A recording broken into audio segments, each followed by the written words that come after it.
product, and then even if you have an error, you should be able to correct it for yourself. Okay? The reason why I wrote to Peter Bock, would you retract all these books and then pay, basically, don't send this book out until you really have it correct and then send it out, right? They refuse to do that. And they send this person I don't know whether they pay him or not, but that's what it is. He come back and say, wow, everything you would do, you say is correct, but children should be able to correct it for themselves. I'm so sad. It's amazing. And look at this. This is a small, tiny little incident that I bet that no more than 1,000 people heard me before, but I will keep saying until the day I die, because this is the true fact. I have all those letters, but no one wants to hear it. Laurie David, when he first heard about this, she was very angry, of course.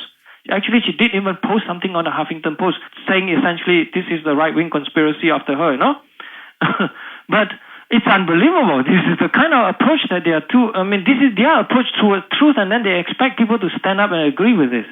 And I was very doubly saddened, especially the chief scientist of a British Antarctic Survey, a person of considerable stature, in my opinion. And I sort of know his work and admire his work, and I wrote to him nicely, and they will not stand up. This is where the money gravy train is very, very important, okay? That the result coming from Antarctica has to have some kind of importance, okay? That they're refusing to step off, even when so blatant untruth. And I guess I can only relieve myself by giving a joke like this. Wow, it's not Laurie David that did it. It's basically a cross-eye printers, who didn't get paid enough by Laurie David that just want to purposefully trick her and then switch the graph for her. You're not laughing, but anyway. I know. They refuse to back off, and it's just a shame. What's happening right now with your profession and what your day-to-day is like? What's your life like now?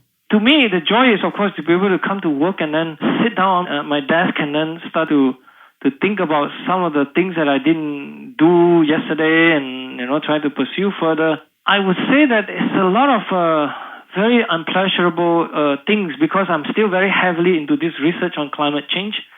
So there are a lot of very unpleasant things. I can give you one more example, then maybe I'll stop. When you stop, I have more questions for you, but I have several things I want to ask you, but go ahead.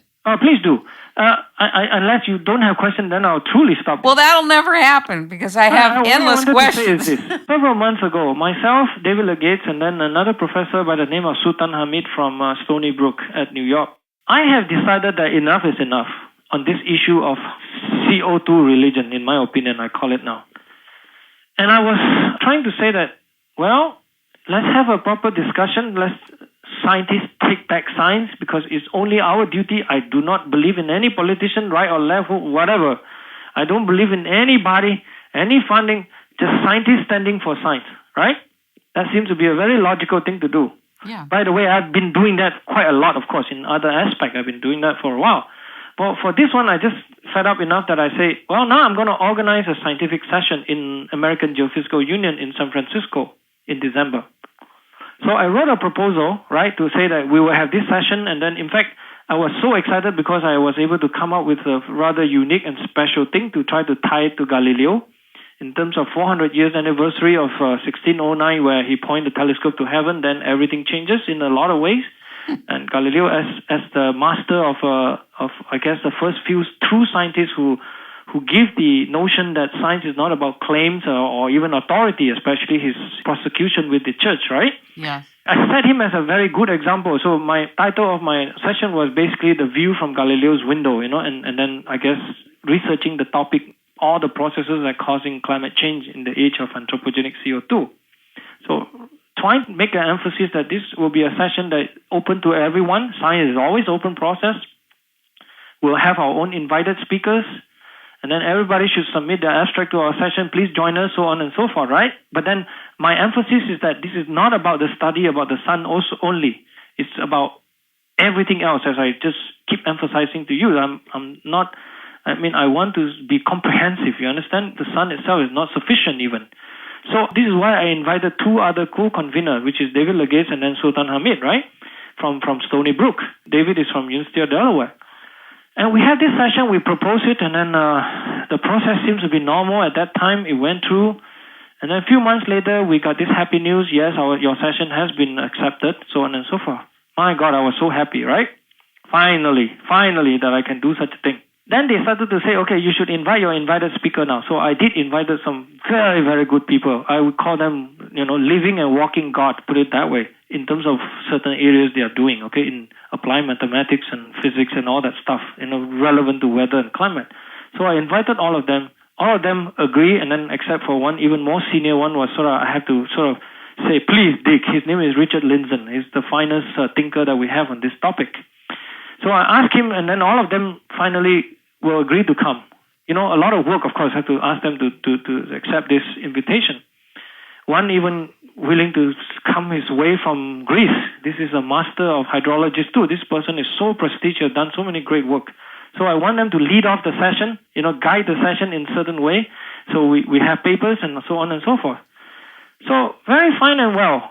I think by September, we already pretty much get our session act together. Everything is fine, seems to be fine. So everybody submitted their abstract, paid their extract fees, so on and so forth. Some of them even pay for already the booking of the hotel in December and so on and so forth. Then come somewhere in the middle of September or so.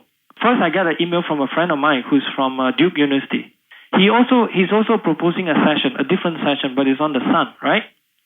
Under the same conference. And he said, Willie, can you help me? He said.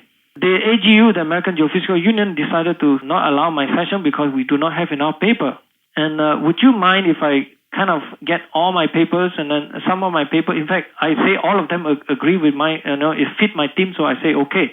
So can I get most of my paper coming into your session? I say, sure, why not? It seems to be okay. I read all your abstract, it looks fine, and so on and so forth. And then we also gotten approval from the people in the American Geophysical Union, the people who organize all the session. They approved that, by the way. So it's all done and deal. So finally we have a session that is pretty big size, right? We have like maybe 30, 40 papers, right? And then plus all the invited speakers, right? And then, by the way, I was also an invited speaker. I cannot invite myself to my own session, but I got invited by Nicola, the other person from Duke who invited me to his session. His session is the one that's going to get canceled, right? So he's coming to mine. So now I belong to my own session too. That's okay. Nothing wrong with that as long as we're honest about that, right? So I tell you the whole story. Then after all of that was done, all of that was transferred, they essentially tell us that, well, you could have a session, but then you could not have the oral session in the sense that you can only present things as poster. So I was already very unhappy with that, and I was really write a few more letters to them begging them, please let me give you a true accurate analogy. To have a poster session in this thing is truly big insult, especially for some of this very What does that mean? Hold on, we need to explain what you mean. You mean a posted session? No, it's only a session where you present it as a poster. You cannot have a microphone and talk about it where you have a room. And then, normally you can imagine a scientific conference, a session where you have a room, and then you present your PowerPoint, and then you speak, right? You hold a microphone, you speak. Right. But here they have two formats. One is oral presentation, one is poster.